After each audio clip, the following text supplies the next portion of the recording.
Bonjour à tous, moi c'est Okanza Aimé Junior. Aujourd'hui on va traiter tous ensemble deux exercices sur les limites, exercices clés sur les limites. Alors l'exercice, on sait qu'en cet exercice on a dit soit la suite UN égale à la somme allant de K et allant de 1 à N, 1 sur 3 plus la valeur sur le X fois la racine carrée de K. On est dit de montrer que la suite, lorsque n tend vers plus F égale à plus F, ça c'est ce qu'on sait l'exercice 1. Alors, dans ce conseil d'exercice 2, on a dit soit n égale à la partie entière de la racine carrée de n sur n, quel que soit n appartient dans n étoile. Montrer que la limite, quand n tend vers plus F égale à 0. Alors, dans ce conseil d'exercice 1, solution,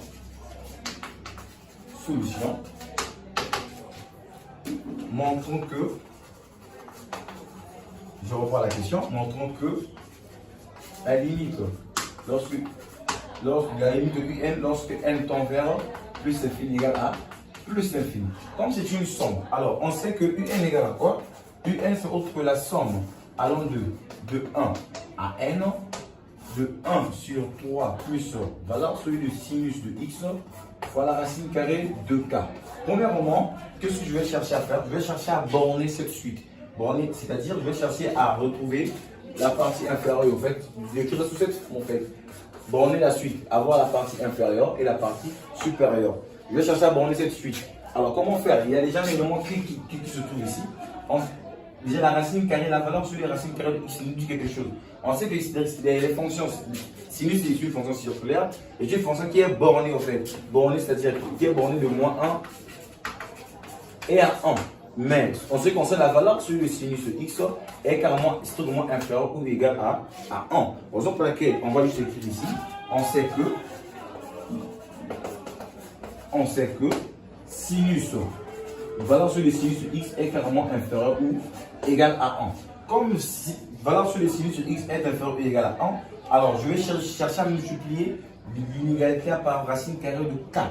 Si je multiplie par racine carrée de k, j'aurai donc valeur absolue de racine carrée de x multiplié par racine carrée de a sera inférieur à racine carrée de k.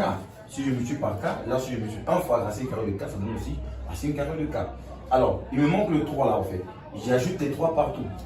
Dès lors que j'ajoute les 3, j'aurai donc 3 plus sinus de x, la valeur absolue fois la racine carrée de k, inférieur ou égal à 3 plus racine carrée de k.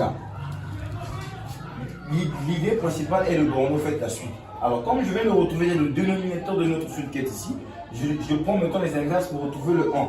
Je prends les inverses. En prenant les inverses, j'aurai donc 1 sur 3 plus valeur sur le sinus de x fois racine carrée de k.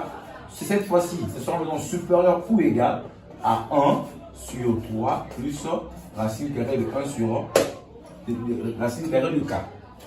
Alors ici, avant de mettre les sommes, on sait que k varie de 1 à n.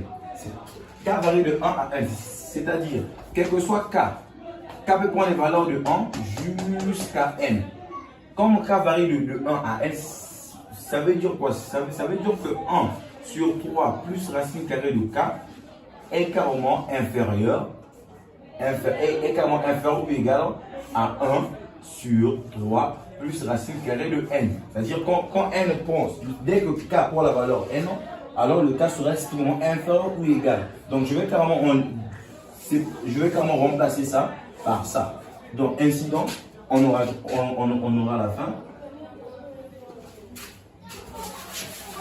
On aura à nouveau 1 sur 3 plus la valeur sur le sinus de x par racine carrée de k sera carrément supérieur à 1 sur 3 plus racine carrée de n.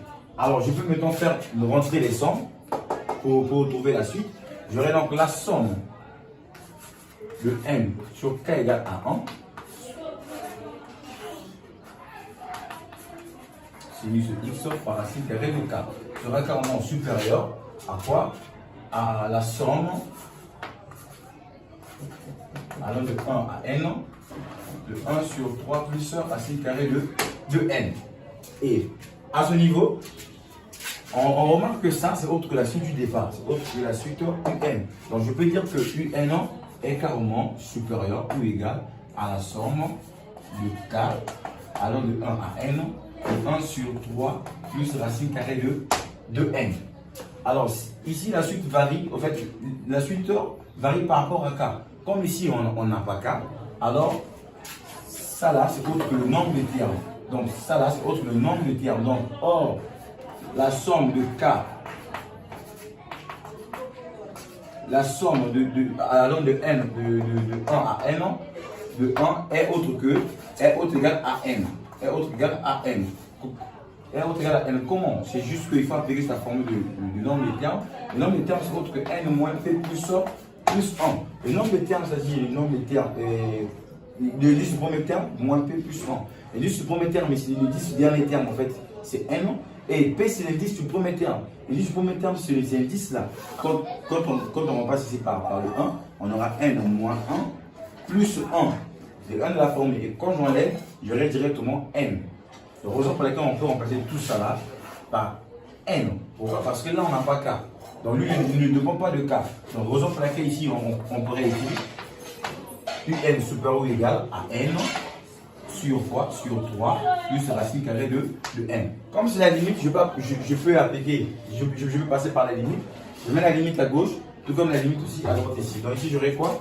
La limite de UN.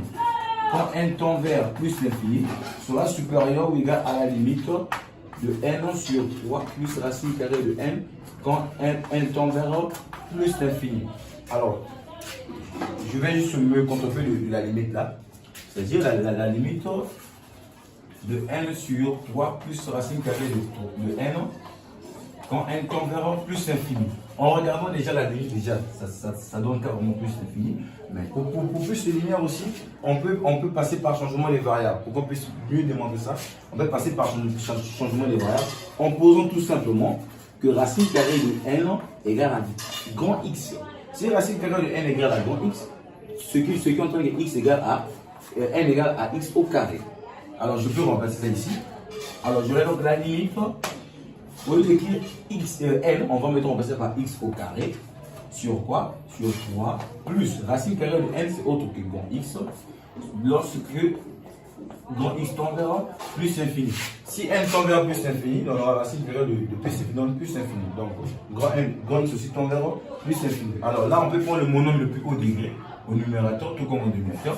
C'est autre que la limite lorsque grand X tend vers plus infini de x au carré sur grand X. On peut simplifier ça. Il reste juste x. Et dès lors qu'on remplace, on aura juste plus l'infini. Comment? La limite de cette suite donne plus l'infini. Ce qui revient à dire que la limite de un, quand n tend vers plus l'infini aussi, donnera plus l'infini. Là, c'est ce qui concerne l'exercice 1. Tout à l'heure, on va maintenant passer sur l'exercice 2.